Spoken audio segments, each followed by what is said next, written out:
Welcome, welcome everyone. Settle in, sort out your audio, plug yourselves in. It's good to have you here. Welcome to this Aleph Trust series of dialogues exploring the deeper significance of the corona pandemic and its ramifications. My name is Dr Bockler and I'm one of the co-founding directors of the Aleph Trust. And I'm your session host today, together with Professor Les Lancaster, who you'll see in a moment. If I could ask one of our helpers, please, to make sure that the room is muted, then we won't get some audio feedback. Thank you. So Les and I are co-founding directors of the Aleph Trust. The Aleph Trust is a non-profit organization based in the UK. And we're active in higher education as well as in community service. So we deliver community programs and postgraduate courses in the fields of consciousness studies, integral psychology, transpersonal psychology.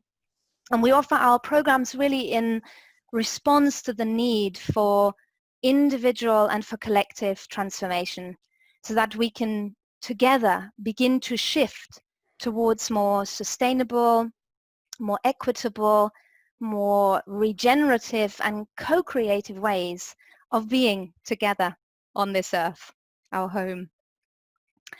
And over the coming 2 months, Les and I are hosting a series of dialogues with colleagues in the field of transpersonal studies, exploring themes that are touching so many of us right now in this present pandemic. How can we cope with uncertainty? How can we navigate the challenges with a greater sense of equanimity? How can we make sense of the breakdown of established patterns and systems? And how can we shift this emergency that we're faced with on so many different levels? How can we shift this emergency from a sense of emergency towards a kind of emergence, if you will, towards something better? A better future, a future in which the well-being of people goes hand in hand with the well-being and the flourishing of other beings, other creatures living on this planet, Earth and her ecosystems. Big questions that are facing us all. And today Les and I are in dialogue with our guest speaker, transpersonal psychologist and writer Steve Taylor, who is also a colleague and a friend. And yeah, we go back many years to John Moores University, where I did my MSc and also my doctoral degree. So did Steve, incidentally. And Steve is a senior lecturer now in psychology at Leeds Beckett University in the UK. And he's also the present chair of the transpersonal psychology section of the British Psychological Society. And then, of course, many of you know him as author of several books on spirituality and psychology, notably The Leap, and also Spiritual Science. And Steve's also a poet.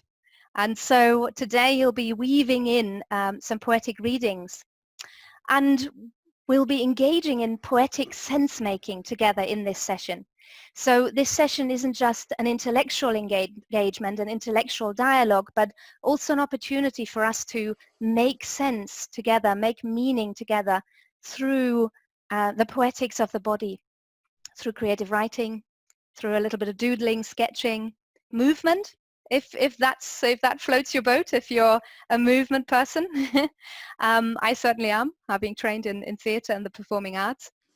So we want to invite you into this dialogue today. And first of all, we want to encourage you to find the chat window here in Zoom. Go ahead and locate that. And you can tell us there where you're from. And also maybe in a few words, what brings you here today. And we'll keep our eyes on that as a way to dialogue with you in this session. And then apart from that, if you have pen and paper to hand, we want to invite you to doodle, to draw, to sketch throughout this session, scribing what arises for you in response to the dialogue. And then later on, we'll take a moment to share, perhaps through sharing of webcams, for example, and also we'll do some creative writing in the chat window. So you may be a person who makes sense and creates meaning through writing or through visual arts, drawing, sketching, or maybe through inward sensing, feeling into the body, moving the body. So I would like to encourage you to do that. You can turn your webcam off if you're feeling too self-conscious doing that whilst others are watching. But if you're not worried about that, then please just join in, and I'll be doing that as well. Because we don't all have to sit still and listen. Yeah, this can be an interactive and physically engaging session. So all these are ways of poetic sense making, writing, sketching, moving, to enable us to kind of drop more deeply into the questions, more deeply into this material that we're exploring with Steve today. And so the invitation is to engage freely and playfully. We're experimenting, and we would really like to invite you along in this experiment. We're recording this session to share it later on with others and through social media. And we're also taking some screen snapshots. So if you prefer not to be recorded, then just be sure to keep your webcam off. That's absolutely fine. And of course, you can choose to partake in the chat window, creative writing, and so on, in whichever way you feel is appropriate.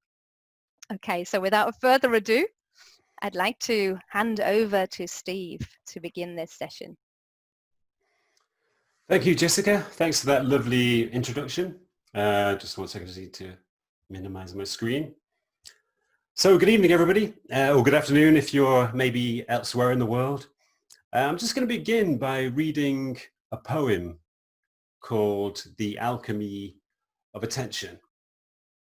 And this poem, it describes what to me is the transformational effect of an attitude of acceptance.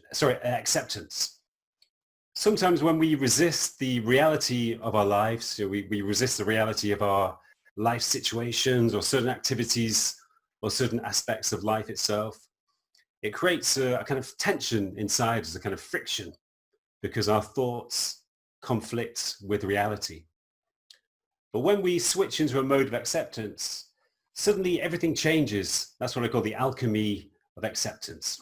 So this poem just describes some of the areas where we feel resistance and how they can be transmuted through the alchemy of acceptance. The alchemy of acceptance. Emptiness can be a vacuum, cold and hostile, dark with danger. Or emptiness can be radiant space, glowing with soft stillness. And the only difference between them is acceptance.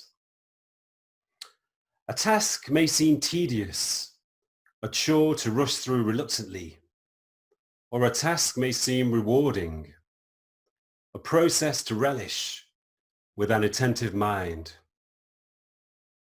And the only difference between them is acceptance. Pain may seem unbearable, searing through you from a concentrated point, so that you have no choice but to resist, to try to escape, to push away the pain.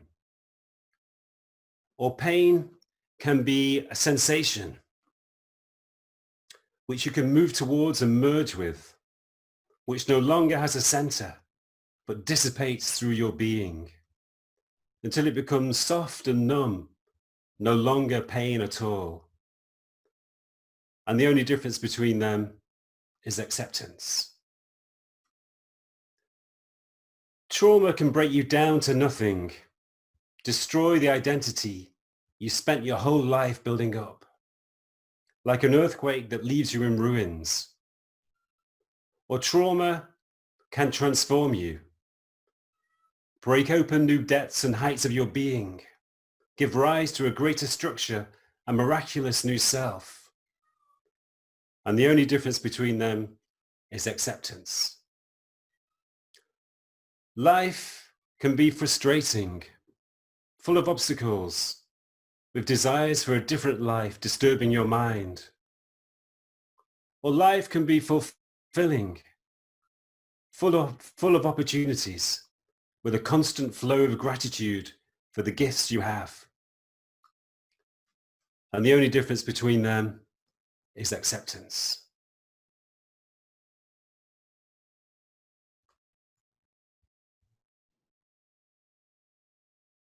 Thank you, Steve. What a great way to start.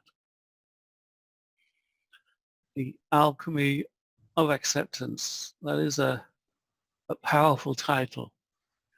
And I think that's come across very well with the poem. So thank you for that. And I was thinking as you're reading the poem that, you know, I know that you've done quite a lot of research, and I'm sure we'll come to that during the course of this conversation. But the poem seems to come from somewhere within you. That was my sense, yeah. And yeah. maybe that's an angle to start with. You know, that not the research, but you. Yeah. Yeah. Was there a time when that kind of recognition of the role, the power of acceptance?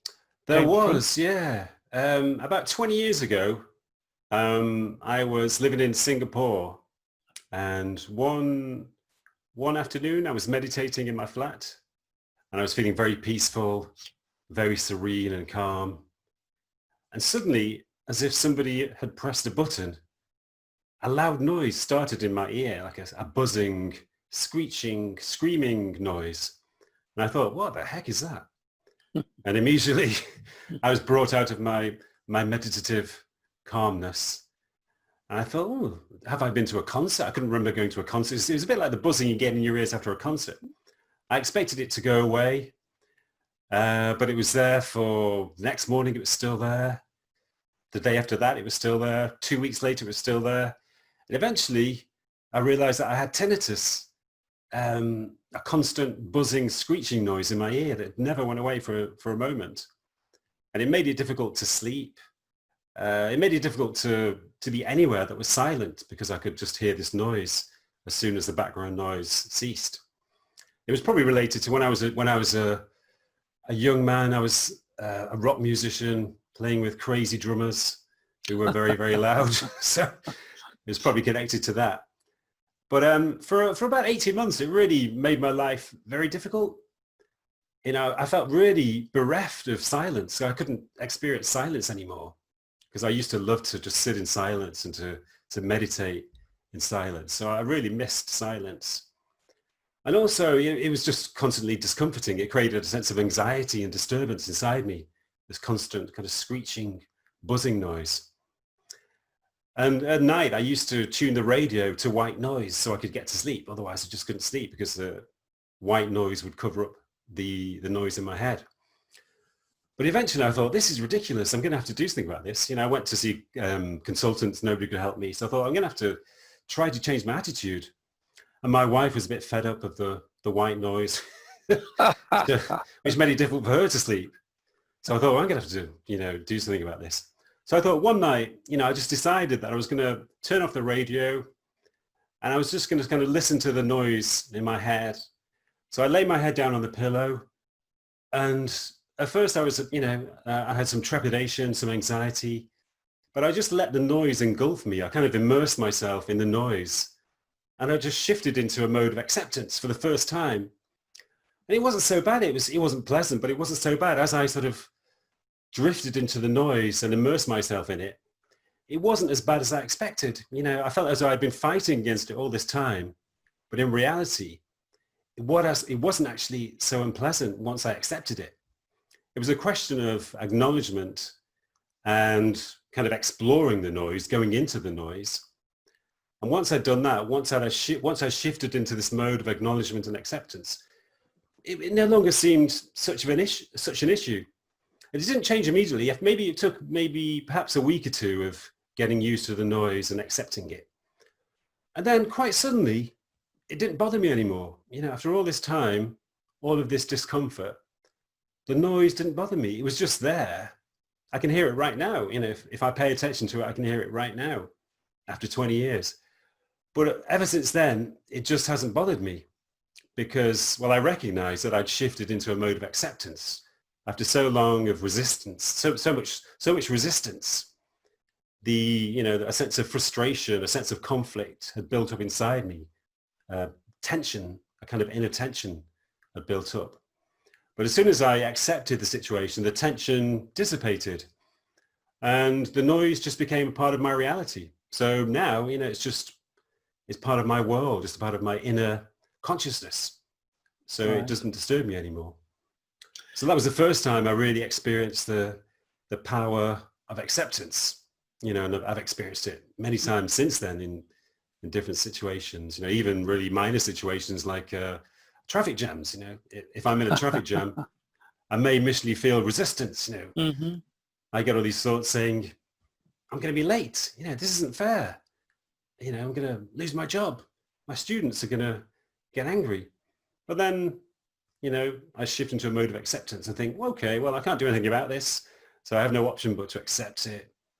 And, it's not such a bad thing. I'm in here in the car. It's a nice day. I can look around at the other people. I can look at the sky. I can listen to music. So what's the problem? Yes, so, I can see that, and I can identify with that as well. But I'm thinking, I wonder how influential those experiences have been for you in the directions you've taken. As we said before, I know that you've done research which is looking at transformation and I think also acceptance. Which came first, the research or your own experience? Well, the research came after my experience. I think my experience with acceptance in relation to the tinnitus, I think it taught me in a sense, it taught me the value of difficulties. When our lives are easy and stable and contented,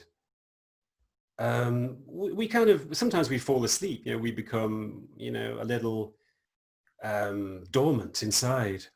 And sometimes when we have challenges or difficulties, we respond to them and it takes us up to a higher level. And we grow in relation to the difficulties, in response to the difficulties. And I felt as though I grew in relation to my tinnitus, in response to my tinnitus. Mm. And I think that possibly inspired my research, because one of my main areas of research, as you know, has been on transformational experiences triggered by turmoil. And I've done quite a bit of research on people who go through very tumultuous periods in their life, periods of great turmoil, and even to the point of, feeling as if they've lost everything, hitting rock bottom, reaching, very intensely difficult stages in their lives. But often in response to those difficulties, people switch into a higher functioning mode. They undergo a transformation. So it could be, for example, a diagnosis of cancer. It could be an encounter with death through an accident or some other kind of illness or injury. It could be an addiction, which slowly takes everything away from you and leads you to rock bottom. It could be, I spoke to quite a few soldiers who've gone through transformational experiences as a result of combat, and also prisoners. It's actually not uncommon for prisoners to undergo some form of transformation. And I realized after a while in my research that an attitude of acceptance was really essential in order for a transformation to take place. So in many cases, transformation occurred at the same point that people shifted into a mode of acceptance. So they stopped resisting their predicament, or they handed over their problem. They kind of surrendered, let go of their resistance. And that was when transformation occurred. It seemed to trigger the transformation inside them. Yes. Let's focus on that transformation a little more. I mean, again, just going back to the poem, I thought it was very clever the way you repeated, it's that attitude, when you can embrace that acceptance that something that was dark may change. It's no longer so dark. It's that point of transition. That's what you're saying, and I think it's very true. And I think a lot of religious ideas revolve around that, submission, the power of submission in that sense. But Mm. what is the transformation? What's changing within these individuals? You could talk about it from your own experience, because you've already said that this is coming from that. But I know that also, you know, the work you've done, I was involved in some of that, you know, the work where you're interviewing these people. What is it that's changing? Mm. Well, I describe it in terms of the birth of a higher functioning self, a kind of an awakened, if you talk about it in spiritual terms, it's the birth of a latent awakened state or self, a latent awakened self. So it seems to be connected to ego dissolution. When people go through intense suffering, slowly their identity is broken down. And it can be the result of psychological attachments. So, you know, our identity depends on a lot of external psychological attachments, like our hopes, our ambitions, our beliefs, our status, our possessions, and so on. And we derive our identity from all of these things. And if you go through intense turmoil due to addiction or an encounter with death, such as a diagnosis of cancer, all of these attachments are broken down. So as a result, the ego itself breaks down. Once enough attachments are broken down, the person's sense of identity also breaks down. It's almost as if, you know, if you take away the building blocks, which are the attachments, the building blocks of the ego, then the ego just collapses like a house. When you take away the bricks from a house, at a certain point, it just collapses. Right. I think we, in a kind of naive state, we tend to think that identity is something strong within us. I am who I am, you know, and we build up our defenses and, as you say, our attachments. And what you're talking about is to do with that realization that actually identity is not fixed. It's not that bundle of I-ness that is, you know, you're born with and it goes on. And so yes, how that starts to become flexible, and acceptance is a key. Yeah, I mean, well, one thing I found recently, I've been doing some research just over the last few weeks into people with addictions who undergo transformation.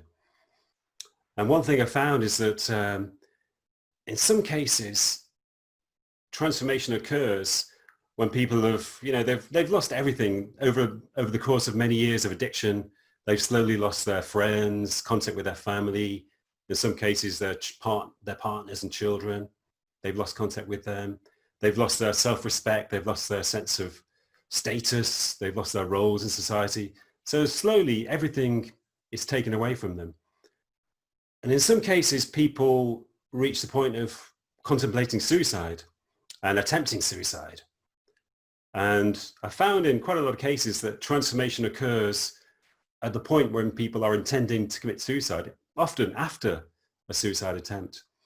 And I think, you know, maybe that is connected to a kind of surrender, that if you intend to commit suicide, you know, you've given up, you've surrendered, you've let go of everything. You've kind of resigned yourself. So in a sense, in a strange way, it's a mode of acceptance. It's a mode of surrender, at least. And that seems to trigger a kind of transformation where a latent higher self seems to emerge in people. This is a key point in Alcoholics Anonymous, isn't it? And yeah, you know, these ideas have a history, a very interesting history. But history, we could talk about that for a long time, but let's move it into our current framework. So these dialogues that we're running, we put them in the framework of the pandemic that we're all being affected by. So can I ask you to shift in that direction? What you're describing, which we could say so much more about, you know, the transformation and nature of identity and what that acceptance really is touching inside of us. But what's its relevance for us today? The pandemic is, I think it's so difficult for many people. I mean, obviously there are practical difficulties with childcare and working and financial difficulties. So I don't want to minimize any of the difficulties that the very real practical life difficulties that it creates. But in a strange way, you know, when I was interviewing prisoners recently, prisoners who undergo spiritual transformation, I was thinking that it relates to our situation in lockdown, because I think there are two reasons why the prison environment is quite conducive to spiritual experiences or spiritual awakening. One is because it's a situation, obviously, of confinement and restriction. So when your life is restricted, when you don't have much activity in your life, you spend a lot of time in solitude, then you have to enter your own being. You have to explore yourself. And in ordinary life, people just don't do that. We live externally all the time. We're focused on activity and distractions. But in confinement, you begin to explore yourself. You begin to, you know, explore your own thoughts, your own attitudes, your own emotions, the way your mind works. And, you know, that can be the beginning of a transformative journey, self-exploration. I think it is the beginning, self-exploration. That's why a lot of prisoners get involved in meditation, because, you know, self-exploration tends or leads towards meditation. But also, the prison environment is also one in which people let go of their ordinary identity. You know, they're separated from their roles in society, their status, their possessions, their roles as family members. So it's a process of letting go. You let go of your identity. And for a lot of people, that is a very difficult experience. So I think in the lockdown, we also have to let go of some of our attachments. We have to explore ourselves, and we have to let go of some of our attachments. And we also have to accept, we have to shift into a mode of acceptance, you know, not wishing that our lives were different, not thinking about the past or the future. We have to just live in the present day by day, taking our lives as they are, accepting our lives as they are at the moment. So I think all those things kind of lend themselves to some degree of spiritual development. It's as if it's following that, and I think what you're saying is very practical. I mean, it's you know, all of us in our situations, influenced, affected in one way or another. I think we can all grasp that nettle in ways appropriate to ourselves and move in that direction of acceptance. Taking a like a bird's eye view, you know, it's almost as if our time has its needs, you know, and this virus, it's almost giving that opportunity. Is that a way to put it, or is that being a little bit too mystical around it? I don't think you can be too mystical about anything. Well, that's another discussion. The more mystical, the better. Well, it does seem very serendipitous, doesn't it, that it's occurred at this moment. It seems to be the right crisis for the current time. You know, even in environmental terms, yeah, exactly. It seems very fitting. And, you know, we are in a time of crisis, and, you know, ultimately the only thing which will enable us to transcend this crisis, and even, I think, ultimately to survive and flourish as a species, is spiritual development or spiritual awakening. I think we certainly need collective spiritual development.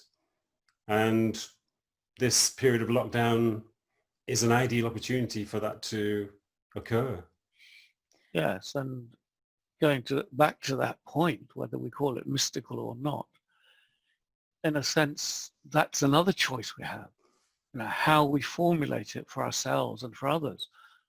You're talking about the choice as to whether to move in that direction of acceptance or not, which is important. And I think you've articulated that brilliantly, and your research backs that up.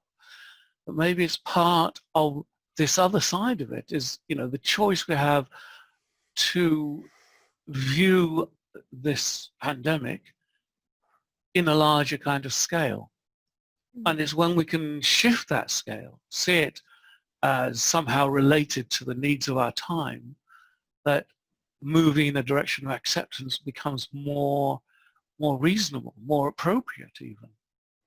I like to come in there, Steve and Les, and give our audience an opportunity to absorb, reflect. We're going to take a moment to just to embody and kind of digest what's being shared. And I've been watching the chat window as well. There's a lot of really interesting food for thought that's coming in there. From Christine, for example, just now, Christine Miss Kelly, the boundary between acceptance and resignation is worth exploring. You know, when does a crisis tip us into giving up, being overwhelmed, being overcome by this wave that overtakes us? When do we surface again and are able to transform this, shifting from emergency to emergence? I'd just like to invite you all for a moment to feel into the body. Feel in the body and notice what is stirring for you as you're listening to this dialogue between Les and Steve, touching these themes that are not easy. Somebody wrote earlier in the chat window, it's quite painful, it's quite difficult to inhabit that space. Just before something can become acceptable or before we can drop into acceptance, it can be quite a tense place, a difficult place to be. So let's take a breath together. Let's take a breath together and feel into the body. Let your awareness drop into the body. Feel your feet on the ground.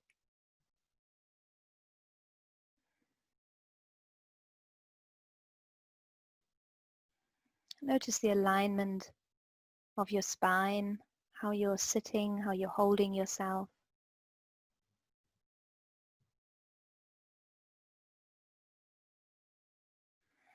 And breathe more fully into the whole of you.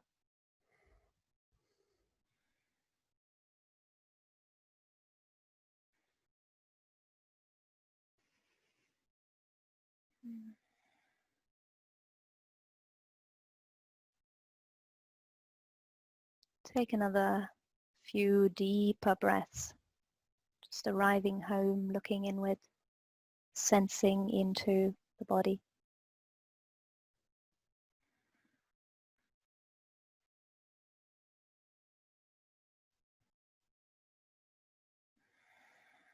And as you're doing that, notice what presents itself in your awareness. What is stirring? Maybe there's a part of the body that is calling. Maybe there's a physical sensation there.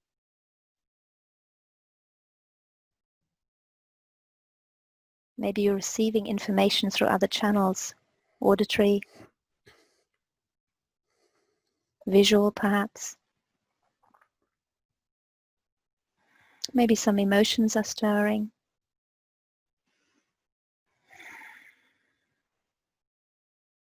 So invite into your awareness what is just at the edges, at the fringes.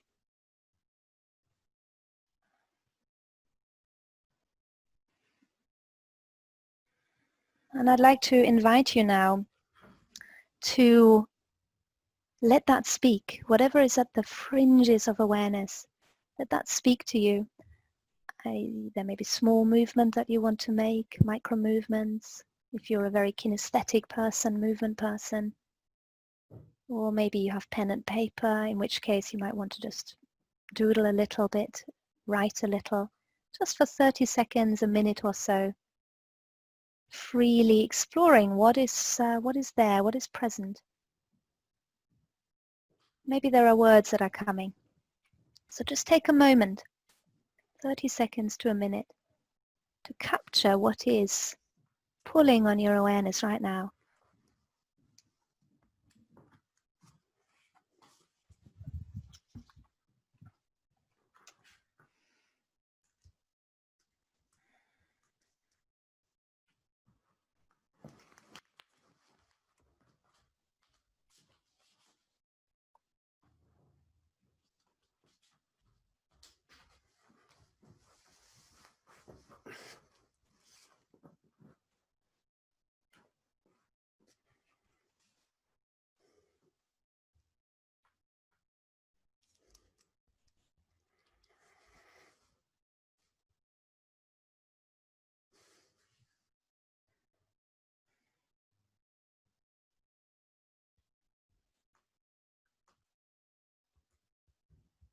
And just stay with this process a little longer.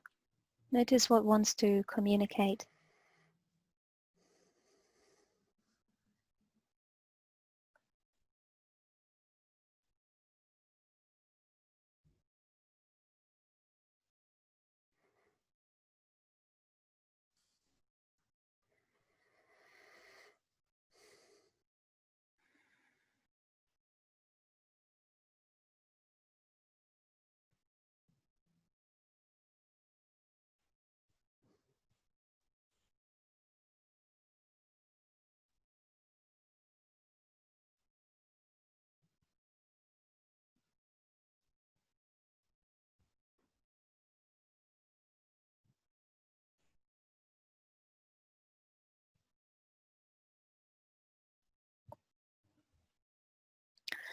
Now, if you've been exploring through writing, switch to another medium. If you've been exploring through drawing, switch to another medium, switch across.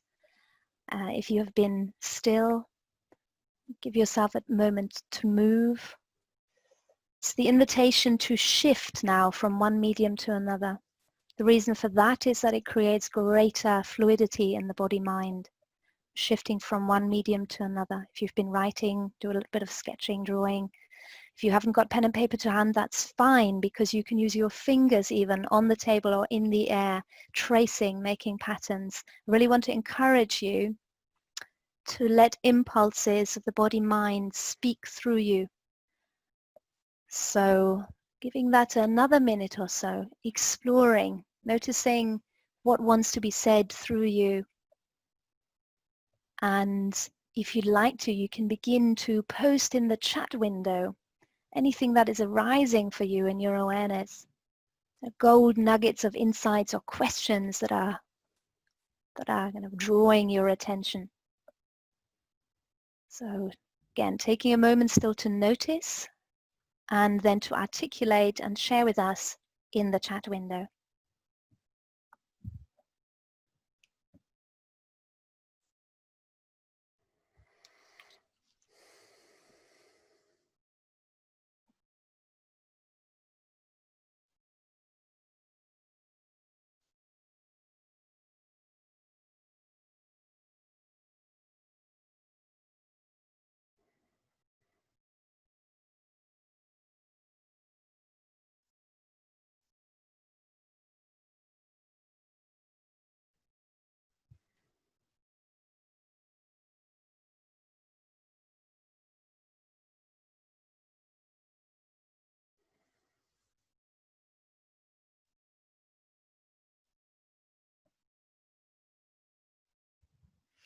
Yeah, stick with what is there, because whatever is present is right and there's no wrong as such. So Neve just posted, I'm not feeling at all inspired or creative. So I'm sensing now as I'm receiving that, kind of moving downward, feeling the energy sink towards the ground. That's my embodied response. I'm feeling that.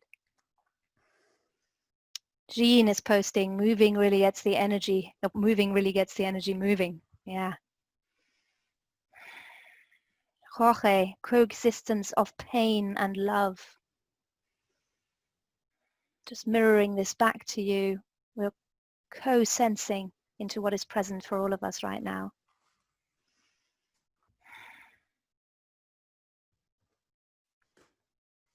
As I was sensing into this, I got scales, weighing scales. And I wonder what keeps them in balance, what pulls them down, what pulls one up, one down. Owen, a cross formed by joining the third eye to the throat chakra and the left to the right eye. I'm noticing again the juxtaposition of opposites.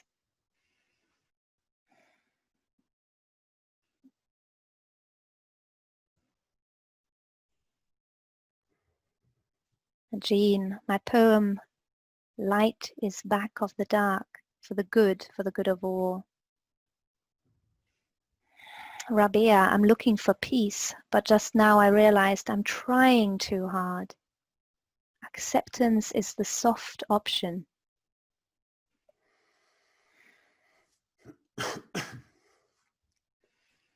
trying too hard. Perhaps that resonates with a few of us.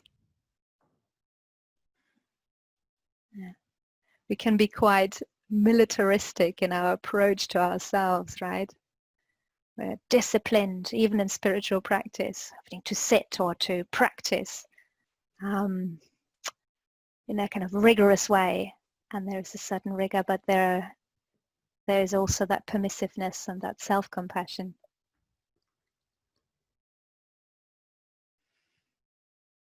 Yani, I feel a strong need to let go, a longing for emptiness.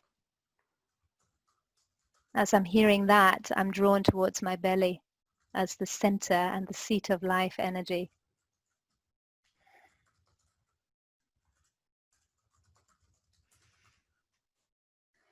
Rosie writes, I felt suddenly much bigger and much more present. And I sense that is because of the connection with everyone linking into this webinar. You might just want to take a moment to take each other in, see each other, switching to gallery view, noticing who is here. Yeah.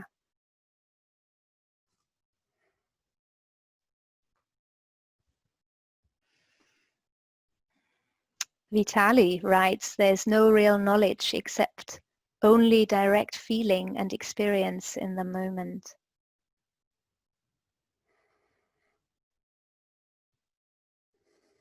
I'd like to pass this back to Les and Steve. What's resonating now as we're tuning in, listening in to each other? Yeah, there's a sense of expansiveness.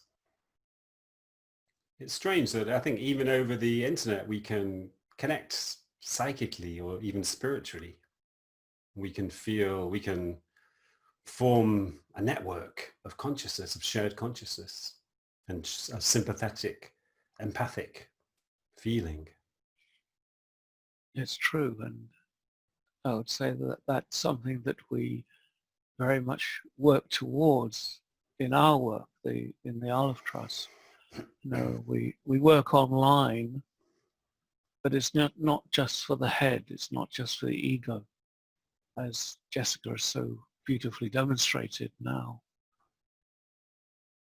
I'm wondering whether there may be some specific questions that have arisen in the chat window.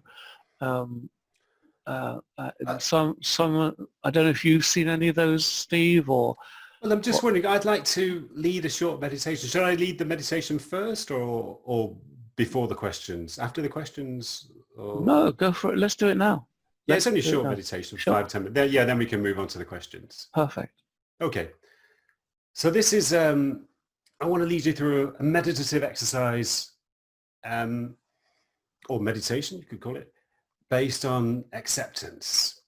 And just before I begin, I just want to read another short poem. This is actually the second part of the Alchemy of Acceptance poem, but this is focusing on two other areas where we may need to, at some point we will need to practice acceptance, and that is old age and death. We may not be encountering old age yet, some of us, but in a sense, you know, we are always encountering the process of change in our lives, and certainly we're all encountering death every moment of our lives. So it's very important to practice acceptance in these areas. So this is the Alchemy of Acceptance 2, part 2. Old age may be a painful process of decay that withers your body and slows down your mind and makes you yearn for the freshness of youth and poisons you with bitterness and envy. Or old age may be a process of liberation that lightens your soul as you offload attachments and makes you more present as you let go of the future and enriches you with wisdom and contentment. And the only difference between them is acceptance. Death may seem like a cold black emptiness that devours the light of your life and makes everything you've achieved seem meaningless and everything you own seem valueless. Or death may seem like a culmination, a soft twilight at the end of a long summer's day, when you're filled with heavy tiredness and ready to sleep. And you know that you'll wake up again to a bright new dawn. And the only difference between them is acceptance.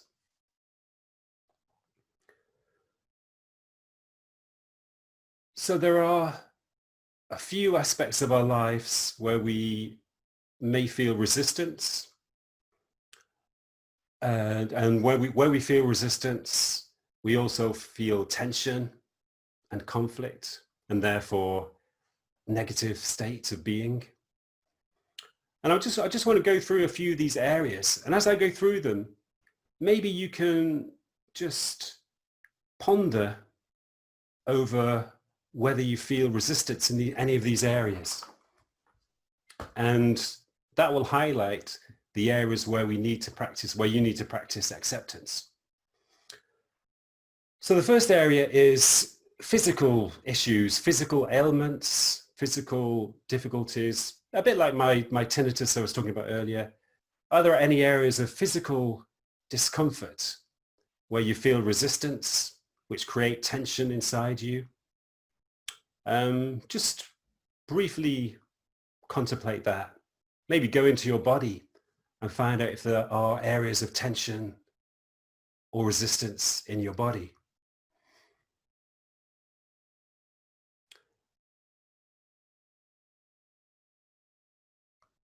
And then I want you to consider the everyday tasks and responsibilities of your lives. Even, something as simple as everyday chores, daily chores.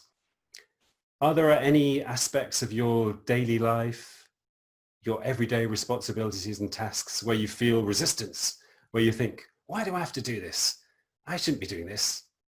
I should have a cleaner or a waitress or a cook. Or more seriously, maybe it's your job. Maybe you feel as though you're not satisfied with your job, which may well be the case. Maybe your job doesn't fulfill you. Could be relationships in your life, could be the environment where you live. Just be aware of any resistance in any of these areas. To pick something simple, it could just be a daily chore that you resist because you find it dreary and somehow demeaning. And moving on, let's also consider our life situations. Maybe you feel that you're not really where you wanted to be in your life. Maybe you feel you should be more successful. You should be in a different environment, a different career. Maybe it could be connected to relationships again. So just be aware of any areas of resistance in relation to your life situation.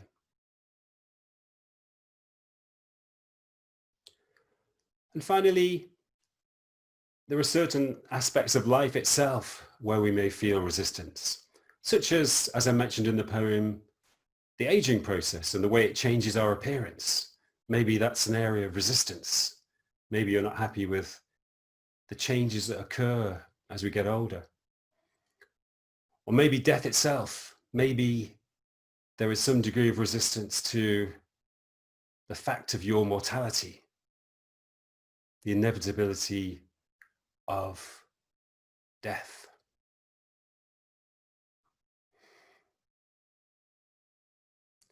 So what I'd like to do now is to, just as an exercise, I'd like to focus on one of those areas. Any area of resistance that you've become aware of. And we're going to try to shift into a mode of acceptance. We're going to try to let go of resistance and embrace that aspect that you've chosen to focus on. So just close your eyes for a few moments and just be aware of this aspect of your life. And just be aware of the resistance you can feel right at this moment as you ponder over this aspect of your life, as you contemplate it. Just be aware of any tension that may be in your being as you contemplate it. And rather than, habitually we move away from tension. Whenever we feel resistance, we shirk away from it. But instead, let's move towards it, move towards this area of resistance. Let's move our attention towards it. Let's feel our attention merge with the tension inside us. And as our attention merges with it, let's feel how the tension or discomfort starts to dissipate. In the same way that if you move towards pain or discomfort in your body, it starts to dissipate when you merge your attention with it. And also let's be aware that there is a part of us which observes and acknowledges our feelings and any discomfort in our being. Let's remind ourselves that we are the witness of our feelings, the observer of our feelings.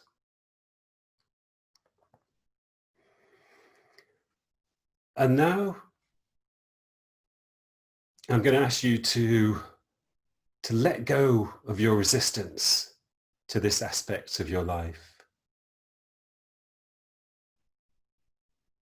I'm going to ask you to take a long in-breath, and as you breathe out, just make a mental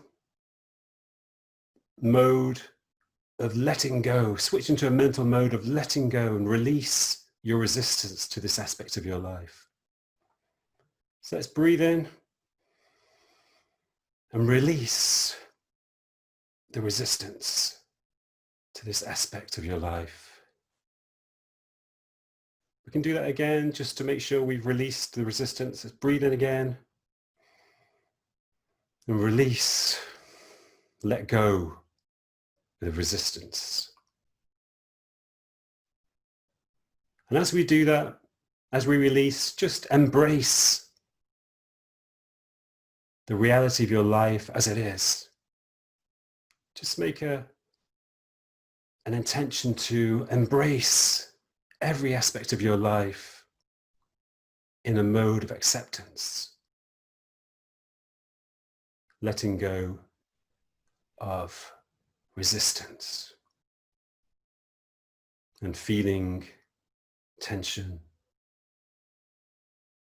fade away.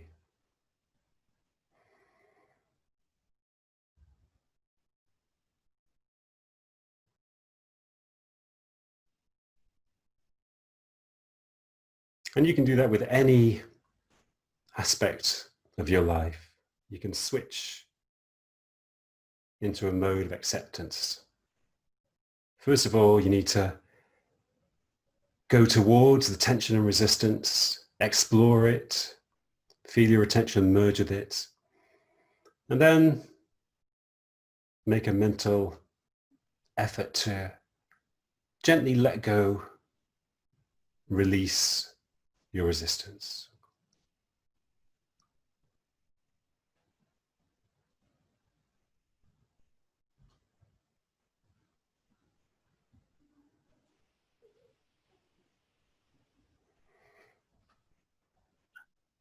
I wonder whether we might move into some questions. And I thought I might start taking a devil's advocate position, if you can handle it, Steve. I'm not sure. You always take the devil's Well, advocate. so I'm going to bring a poem against your poem. Dylan Thomas. Do not go gentle into that good night. Old age should burn and rave at close of day. Rage, rage against the dying of the light. I don't disagree with what you're saying at all. I said devil's advocate. I think there is a balance to be struck, perhaps. I don't know. Clearly, Dylan Thomas was not advocating acceptance in that situation. I think that poem is, I think it's a good example of the wrong attitude to take to death, to be honest. Okay. I actually wrote a repost to that poem called Go Gently Into the Night. Exactly. And I knew that. And as I said, devil's advocate. But I wonder if we've got some people who've been looking at the questions as they've arisen. Nick or Francesca, maybe you could bring one or two of the questions for Steve. I'm going to share two questions that came in that they parallel each other.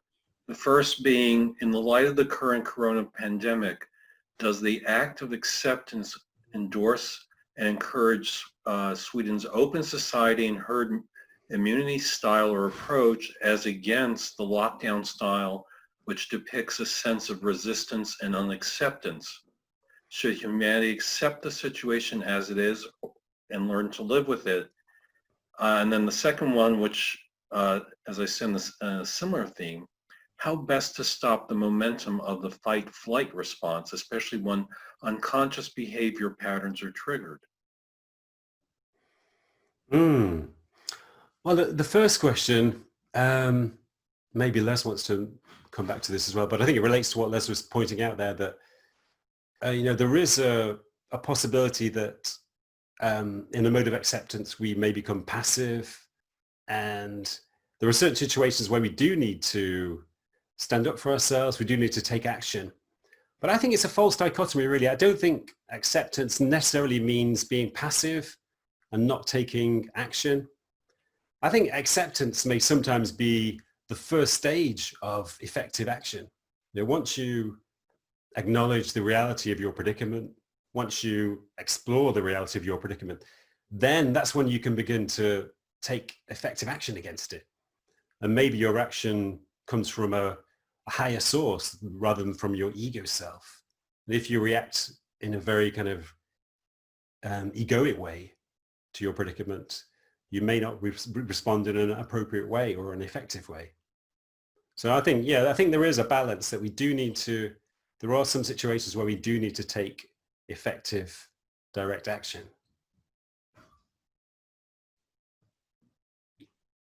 And since you mentioned me there, Steve, let me come in. I totally agree. I think it actually is a false dichotomy. And I did say I was coming from a devil's advocate position, citing Dylan Thomas. It's like, it's like a feather. It's like finding the balance, and that kind of equanimity can be a very powerful place.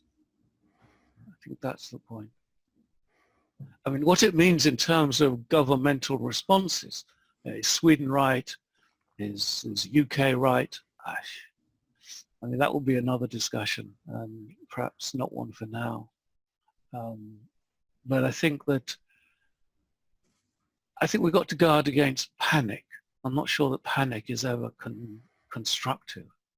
Yeah, I think the fight or flight response is an egoic response, and we need to transcend that really to respond effectively to situations.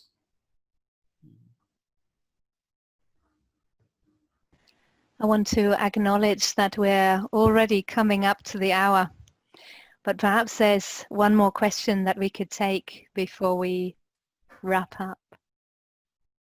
Nick or Fran, is there another question? I have one that James had posted a little bit earlier. What if the acceptance of a situation has negative effects on people you love? Is it fair to be selfish in this sense? Interesting question. Difficult question. Well, I think acceptance is always the first stage. It's always the right response initially. And what follows from that? You also have to respond to that in the right way. If it does cause conflict amongst the people you love, then you have to deal with that in the appropriate way. Acceptance, I don't see how it can be selfish. It may seem as if you're focusing on yourself, your own needs, but people often argue that meditation is a selfish action because you're withdrawing into your own consciousness rather than focusing on the world. But you have to begin from your essential self. And once you're in tune with your essential self through acceptance, then you will respond to the circumstances of your life and the difficulties in your life in the right way. So I think acceptance is the beginning, the right beginning to, the right way to proceed in any situation.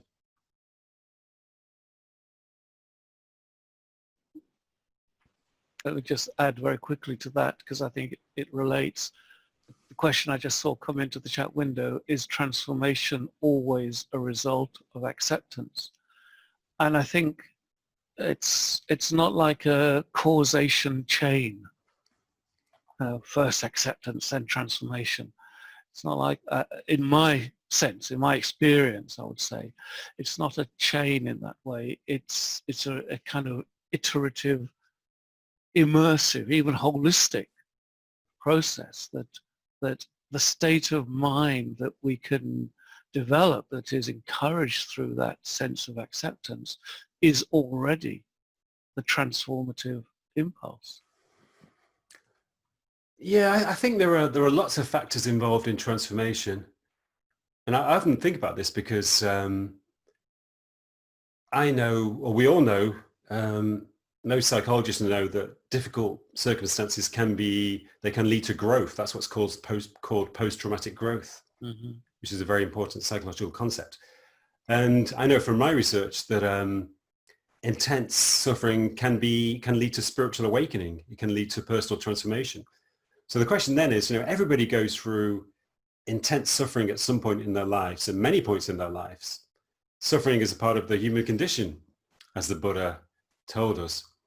So why do some people experience transformation whereas other people don't? A lot of people just suffer. They just experience the negative aspects of psychological turmoil. So I think there are a number of possible reasons why some people transform in response to psychological turmoil and suffering. One is that it seems to be more common in certain personalities. People who have a quality of openness to experience, for example, they seem to be more likely to undergo transformation. And I think some people who have the ability to explore and acknowledge their own psychological states, to kind of enter their own being and explore their own feelings, that is important too. But acceptance is also certainly important. And also, as a final factor, some people just seem to be somehow ready for transformation. Who knows why? Maybe due to their earlier life experiences, maybe their experiences in previous lives, but somehow they seem to be ready. There seems to be a latent higher self waiting inside them, which is ready to be born, just like a chick, which is ready to hatch inside an egg. So that quality of readiness is also very important, I think. Let me just finally draw attention to what Denise wrote, again, just looking at the chat window, because it relates very much to what you were just saying, I think. Is acceptance of the situation or of the self? I think that is a very, very astute comment. And to some extent, it's a bit like we were discussing before about the pandemic itself, which comes first. And of course, the situation that we find ourselves in is always an externalization of what's going on in the self. So in that sense, it is about accepting self as well. Yeah, I would also say it's both. Yeah. You can't really separate situations. Both and. Yeah, like so much in spirituality is about Absolutely. transcending duality. Maybe that's the new paradigm. maybe that's we're on the cusp of in some ways, also relates to the pandemic. I think so. So Sounds like a note of hope to end on for this session. But I'm also sensing, I've been watching what's happening in the chat window, and also the energy that's present between us in the room as I'm watching you on the webcams. And I just want to mirror back, rounding off this session, I want to mirror back some of the feelings that are present. I do sense resistance, I sense tiredness, great tiredness. I think what we've all just been through, what is going on for many of us, is extremely tiring. And I'm sensing that in the room between us. And I don't know if you can see me, but I'm moving a lot, and what comes through me comes through movement. So it feels to me like there are so many different perspectives on this topic, coming from different angles, weaving together a whole. And it is such a complex issue that we're exploring here, right? And you've reflected that in the chat window beautifully. Sometimes we seem to need to reject things. I think Owen wrote, the body rejects things all the time, right? Things don't all just go in, they also come back out. So this balance between acceptance and rejection, it seems one of the great puzzles of the human condition. Sitting with that, feeling that in both my palms right now, weighing this up. I'd like to thank you all for being here with us this evening UK time. Steve, thank you for joining this dialogue, bringing yourself in, bringing your poetry as well, and Les also, thank you very much. We're going to make this video available later on, and we're going to build on the dialogue that we started here with Steve, following on, and our next session is with Kendra Diaz-Ford in 2 weeks' time on the 2nd of August. So please keep an eye out. If you'd like to continue the conversation, we're going to build on the threads that have begun to emerge for us here. And with Kendra, we're exploring this notion of transpersonal self-authorship. How are we making meaning? How are the threads coming together for us or not? Where is the tapestry fraying? What is it that is needed to shift from that sense of emergency to emergence? Big questions, and the answers maybe come to each of us like fragments of a puzzle.